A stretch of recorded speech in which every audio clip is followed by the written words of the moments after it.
Terrible. Terrible. I mean, you can just imagine just all these masks that we use and that we throw away, and the antigen tests, all these self-made tests, they all use plastic. They all use different types of plastic, which are different or almost impossible to recycle, and they're all single-use items, and they get thrown away. So, oh God, if I had known that you would ask me the question, I would have looked up the numbers. So I can't tell you exact numbers offhand, but the quantities are enormous, and I think we're going to see the impact of that for many years to come.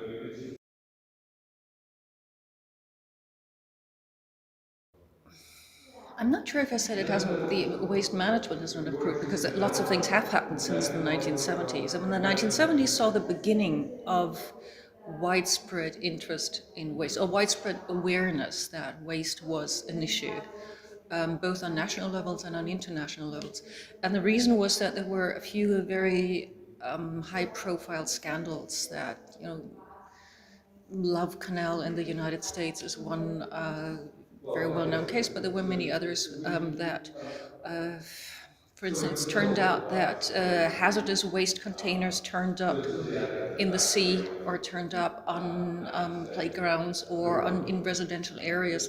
So it just became impossible for local authorities and for governments not to pay attention to that.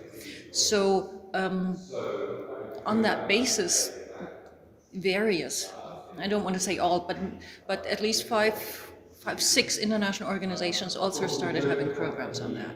So I think a lot of things have changed, and probably for the better since that, because now we have a lot more recycling going on. Today, the awareness on waste is a lot more than it was 50 years ago. What has not improved, in fact, what's a lot worse now than it was then, is that we're still producing a lot more waste. So I think the management has improved like maybe that much, which is good, but the sheer production has improved or has increased that much more. And the reason we are many more people in the world, and we are a lot richer than we used to, which is good. In a sense, that's a good development. But richer or wealthier means having more things, and the more things we have, the more things we throw away.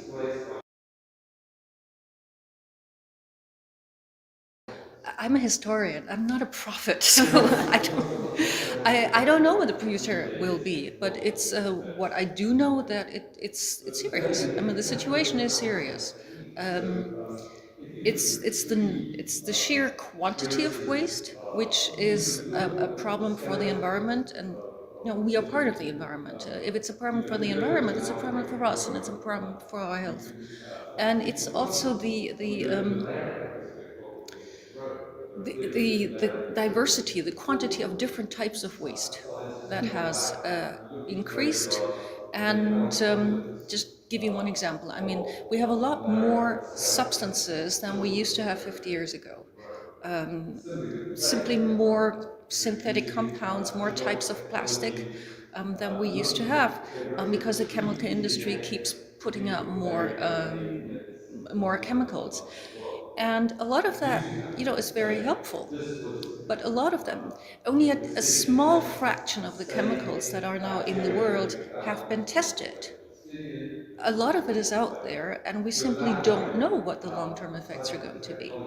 Now, there is rising evidence that a certain proportion of new substances act as endocrine disruptors. So those are substances which enter our bodies, and to our body, they look sort of like hormones. And they have effects on our metabolism and on the development of fetuses during pregnancy. It's sort of like a huge experiment. This is just one example. What the long-term effect will be, that is what the effect in one generation or two or three or four generations is going to be, I don't know. And the same is true for other types of waste which are in the world today. Some of these will disintegrate, but a lot of these objects and these products will not disintegrate for many, many years to come. And they get into our food chains. They have an impact on the oceans, on fish, and building on that, they have an impact on biodiversity. That is, a negative impact on biodiversity. And at some point in time, they come back to us again. So the short answer is I don't know, but it's sort of like climate change. When you start thinking about it, it's hard not to panic. I mean, in a sense, as if you're not afraid, you're not paying attention. Excellent question. Excellent question. That's what I wonder too. So again, the short answer is I don't know. The long answer is because there is not enough incentive to change the way we live on various levels. There's not enough interest by producers, that is by companies. So I know a lot of my, or several of my colleagues see this as a problem of capitalism, because there has to be more production for profits in the industrial sector, and producing more things for single use is productive.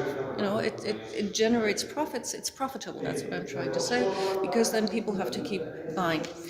Personally, I think this is maybe one aspect, but I think it's not the only aspect, because we, you, me, I mean, we also generate waste. Uh, it's, we just like to buy things. It's, the women among us, we love to go out and buy clothes. Okay, the men don't buy so many clothes, don't buy so many cosmetics, but they go and buy mobile phones. Like, I mean, everybody, I don't know who's exactly going to watch this, but how many mobile phones have you bought in your lifetime? How many do you think you're going to buy? Statistically, the average lifespan or the average time span that people use mobile phones is 2 years, actually a little less than 2 years. And then you get a new one. Well, this phone doesn't disappear. This goes someplace. And think about how many people there are. Think about, every one of them using a new mobile phone every 2 years. And this is just one item. I personally don't think we will find a solution to the waste problem unless we all change, unless companies change. And that means that companies probably can only change when the frameworks, that is, when the political frameworks change. So it must become cheaper for them to produce in a way that is less wasteful. And actually, at some level, I am not totally pessimistic, because you can look at waste as being wasteful, as a form of inefficiency. Because waste is something that you produce, if it comes up within the production process, it's something that you produce that you don't get money for. So I think it would be not so difficult to sell the idea to companies that if you produce in a way that you can really sell everything you have, it's actually more productive for you. But of course, it means that all the other levels have to follow in as well. So the end product, it must be. I keep interrupting myself because it's complicated. Consumers like you and me, it must also become basically cheaper for us to buy something that is better quality and that lives longer. That also means we need to change our minds as well. Let's give you one example. I don't think it's easy to change, very centrally our minds. I think we just like to have new things. I think this is in our genes because, for the last 200,000 years, humans have always been poor.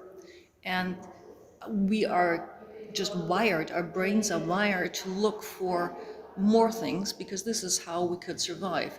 The idea to have too many things, which is the basis to have waste. You know, if you're poor, if you don't have enough things, you don't have waste. It's very recent. So our brains are not very much adapted to that.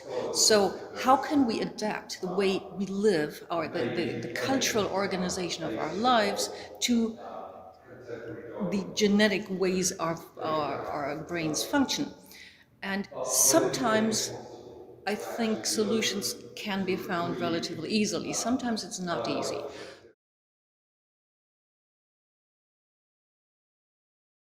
I think if we swap more, if we exchange more things, if we buy less and get things more from swapping, maybe one event, leasing, renting is another thing. I mean, often we buy things that we use maybe once a year or once every 2 years. Like maybe in your families, most of you have a driller at home. How often do you need that? Or a lawnmower. And you don't have to own this. You can actually rent this. But to do this requires two things. First of all, it requires people who would actually do that. This is where you and I come in. So we have to be ready to say, okay, I don't actually need to own or a car. I need a car maybe once every 2 weeks, or maybe if I need it every day, I need it in the morning and then not all day. I can find a way to only pay for that when I actually use it. And there must be offers that enable us to do this. So for cars, there are various car sharing organizations that are in place already, and they are going to grow. So that will be one way of dealing with that. So I think, it needs several things. The most important thing, I think, is us as consumers and as voters, because we also need to vote for parties and for governments that will change the framework. That will have to change. Corporations have to change, because we only can buy good quality things if they're being offered in a way that we can access them and can use them.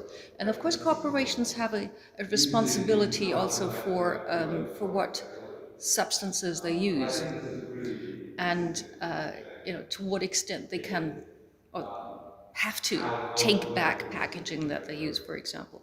Governments have a big responsibility, because a single corporation is in competition with other corporations. So I think corporations would be willing to do a lot of things if there's a plain level field for everybody. And this is where governments come in, or even international organizations come in, because corporations today are in competition with corporations in other countries as well. I don't, okay, this, maybe I sound like it would be easy. I don't think so. Even what I'm trying to say is it is difficult, and the challenge is huge, but I don't want to leave listeners with the idea that there's nothing we can do. I think on some level, every one of us can do something, and that is because we act in this world as the way what we buy, what we throw away, and how much pressure we put on the other levels who also have their share to Can I give you one small example? You can't see this anymore. We are here at a workshop. I'm very happy to see that for water, they have a big water container and then glasses, and you can go and you can get some water. This, I've been to many, many conferences where they have a whole table full of plastic water bottles. And this is just one example. It is so easy to organize, just somebody has to think of that. And we are what? We're 30, 40 people here. Imagine 30, 40 people using 2 plastic water bottles for 3 days. Too much waste. And it's easy. It's all you have to do is think about it. Okay, not everything that has to do with weight is easy, and some things are really complicated. But I challenge everyone to at least try to avoid those things that are easy.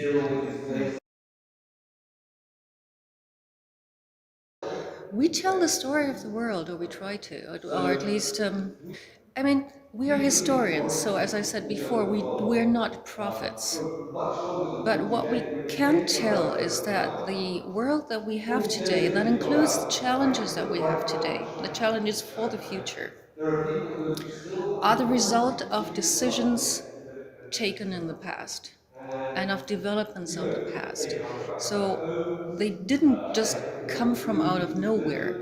They are the result of policies and decisions that people have taken. So it seems that it was much more It could have been organized, different. much more The world that we rational. have today But is, at the same could have been time, totally just for different me, it's sort of if simplistic, other right? decisions had been Large taken in the rules, past. But that also there's means not much that to the world of the future must be quite nice is to not some of us, preordained very, either. very old It's the result of the systems or even decisions in that we Xangai. make today. So I think And I that think, these walls have so many when you ask me stories, to say what do you think is the most and important these responsibility, I stories think don't it is really that. cross the I think it is to show how So I'm the very world interested is to what we find make out of it. more about the lived And experience that of means people that, who spent I time am partly responsible for the world that you having have. what's going to create. And you're going to be responsible for the world that you leave for your children.